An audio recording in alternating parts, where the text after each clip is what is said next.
Assalamualaikum warahmatullahi wabarakatuh. Perkenalkan, nama saya Bima Diputra. NIM saya 242111027. Di sini saya akan mempresentasikan tentang ilmu ekonomi dan perbankan.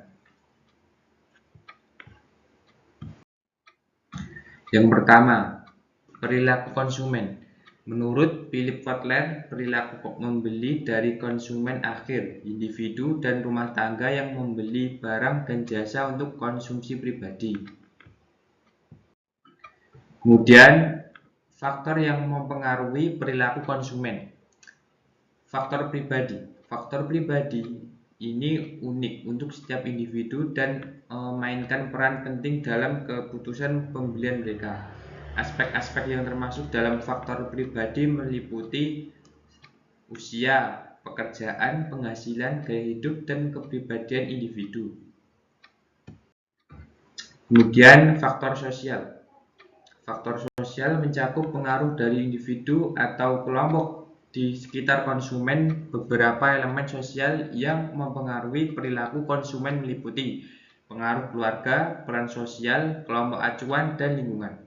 Kemudian ada faktor budaya. Faktor budaya mencakup nilai-nilai dan norma yang dianut oleh masyarakat tempat konsumen tinggal. Faktor budaya terdiri dari nilai-nilai, tradisi, dan masyarakat. Faktor ekonomi. Faktor ekonomi mencakup daya beli konsumen dan kondisi ekonomi yang mempengaruhi keputusan pembelian. Situasi ekonomi makro seperti inflasi, resesi, atau stabilitas ekonomi dapat mempengaruhi pola konsumsi. Selama resesi, konsumen cenderung menunda pembelian barang mewah dan lebih memilih produk yang ekonomis. Kemudian ada faktor psikologi. Faktor ini melibatkan proses mental dan emosional yang memengaruhi cara konsumen memandang produk atau layanan. Beberapa elemen penting dalam faktor psikologi meliputi motivasi, persepsi, pengetahuan, dan keyakinan pribadi konsumen. Kemudian ada model perilaku konsumen. Model perilaku konsumen adalah kerangka kerja yang menggambarkan aktivitas konsumen dalam mengambil keputusan pembelian. Model ini dapat digunakan untuk mengembangkan teori dan mempelajari perilaku konsumen. Lanjut, 1. Model ekonomi. Konsumen bersikap rasional, memilih produk berdasarkan harga, pendapatan, dan nilai maksimal. Yang kedua, ada model psikologis. Konsumen membeli untuk memenuhi kebutuhan bertingkat dari kebutuhan dasar hingga aktualisasi diri. Yang ketiga, model stimulus respons. Stimulus atau iklan harga diproses dalam kotak hitam, konsumen menghasilkan respon. Yang keempat, ada model Engel-Colette-Blackwell. 5 tahap: mengenali masalah, cari info, evaluasi alternatif, beli, dan evaluasi pasca pembelian. Yang kelima, ada model Nicosia. Fokus pada komunikasi perusahaan dan konsumen hingga keputusan pembelian berbentuk. Faktor yang mempengaruhi adalah pribadi, psikologis, sosial, dan budaya. Aplikasi perilaku konsumen dalam bisnis. Pemahaman akan perilaku konsumen dapat diaplikasikan dalam beberapa hal, yakni 1.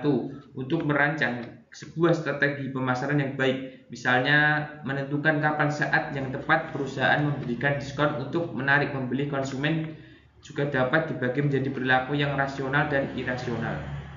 Yang kedua, ada perilaku konsumen dapat membantu membuat keputusan kebijakan publik, misalnya dengan mengetahui bahwa konsumen akan banyak menggunakan transportasi saat Lebaran.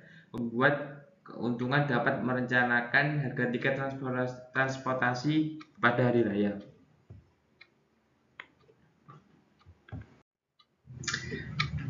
Kemudian ada aplikasi perilaku konsumen dalam bisnis. dapat memberikan gambaran kepada para pemasar dalam pembuatan produk, penyesuaian harga produk, mutu produk, kemasan, dan sebagainya agar dalam penjualan produknya tidak menimbulkan kekecewaan pada pemasar tersebut. Konsep perilaku produsen. 1. Fungsi produksi adalah hubungan matematis antara input atau faktor produksi dan output atau barang dan atau jasa. Dalam proses produksi, fungsi produksi dapat digunakan untuk mengukur produktivitas atau efisiensi produksi dari suatu produsen. Kedua, ada kurva Isoquen.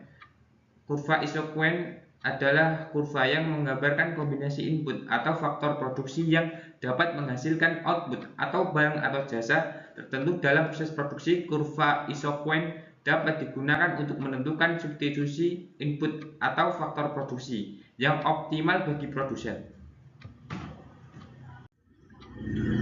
Konsep perilaku produsen selanjutnya adalah kurva ISO-cost adalah kurva yang menggambarkan kombinasi input atau faktor produksi yang memiliki biaya total atau total cost sama dalam proses produksi. Kurva ISO-cost dapat digunakan untuk menentukan alokasi input atau faktor produksi yang minimal bagi produsen. Yang keempat, ada titik tangent. Adalah titik di mana kurva Isoquen dan kurva ISO-cost bersinggungan. Titik tangent dapat digunakan untuk menentukan kombinasi input atau faktor produksi yang paling efisien bagi produsen. Kemudian konsep efisiensi pasar. Konsep efisiensi pasar membahas tentang bagaimana pasar merespon informasi-informasi yang masuk dan bagaimana informasi tersebut bisa mempengaruhi pergerakan harga sekuritas menuju harga keseimbangan yang baru. Kemudian ada bentuk efisiensi pasar. 1. Efisiensi pasar dari sudut informasinya. Efisiensi pasar bentuk lemah, efisiensi pasar bentuk setengah kuat, efisiensi pasar bentuk kuat. Yang kedua, efisiensi pasar dari sudut keputusan. Efisiensi pasar yang dilihat dari kemampuan atau kecanggihan investor menggunakan info yang tersedia untuk mengambil keputusan.